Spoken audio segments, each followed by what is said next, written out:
ಎಲ್ಲರಿಗೂ ನಮಸ್ಕಾರ. ನಮ್ಮ ಮನೆ ಅಡುಗೆಗೆ ಸ್ವಾಗತ. ಇವತ್ತು ನಾವು ಗೋಳಿ ಬಜ್ಜಿ ಮಾಡಾಕತ್ತೀವಿ ರೀ. ಅಂದ್ರೆ ಮೈಸೂರು ಬಜ್ಜಿ. 2 ಬಟ್ಲ ಮೈದಾ ತೊಗೊಂಡೇನಿ ರೀ. ಅದಕ್ಕೆ 1 ಬಟ್ಲ ಮೊಸರು, ಅರ್ಧ ಚಮಚ ಸೋಡಾ, ಸ್ವಲ್ಪ ನೀರು ಹಾಕಿ ನಾದಬೇಕು ರೀ. ಸ್ವಲ್ಪ ಇದನ್ನು ಮಿಕ್ಸ್ ಮಾಡ್ಕೊತೇನೆ ನೋಡ್ರಿ.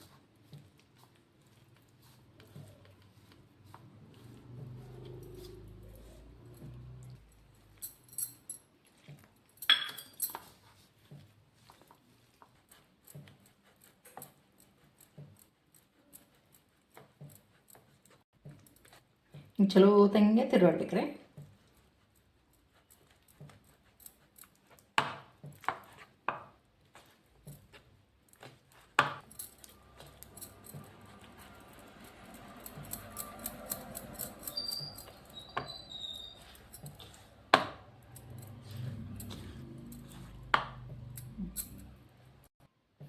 ಒಂದು ತಾಸು ಮುಚ್ಚಿಡ್ಬೇಕು ರೀ.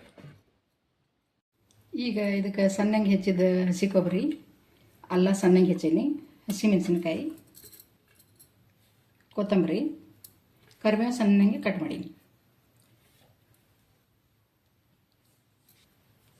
ಉಪ್ಪು ಒಂದು ಸ್ವಲ್ಪ ಹಾಕಿ ತಿರುಗಾಡ್ತೀನಿ.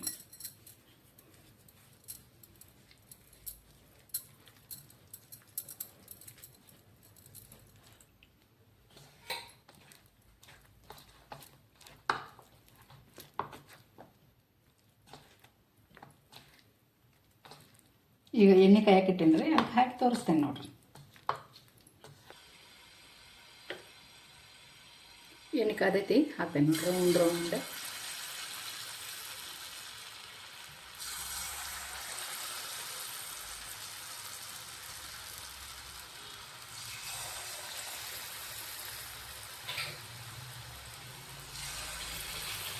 ಮೀಡಿಯಮ್ ಉರಿ ಮೇಲೆ ಹಿಂಗೆ ತಿರುಗಾಡ್ಕೋತ ಇರ್ಬೇಕು ರೀ. ಈಗ ಸುಟ್ಟಾವ, ಒಂದು ಪ್ಲೇಟಿಗೆ ತೆಗಿತೇನೆ ರೀ. ಈಗ ಮೈಸೂರು ಬಜ್ಜಿ ಚಟ್ನಿ ರೆಡಿ ಐತ್ರಿ. ಅದ್ರ ಜೊತೆ ಚಿತ್ರಾನ್ನ, ನಾವು ಹುಣಸೆಹಣ್ಣು ಚಿತ್ರಾನ್ನ ಮಾಡಿದ್ದೇವೆ ರೀ. ಮುಂದಿನ ವಿಡಿಯೋದಾಗ ಹಾಕ್ತೀವಿ ನೋಡಿ. ಕಮೆಂಟ್ಸ್ ಮಾಡಿರಿ, ಸಬ್ಸ್ಕ್ರೈಬ್ ಮಾಡಿರಿ, ಲೈಕ್ ಮಾಡಿರಿ. ಧನ್ಯವಾದಗಳು.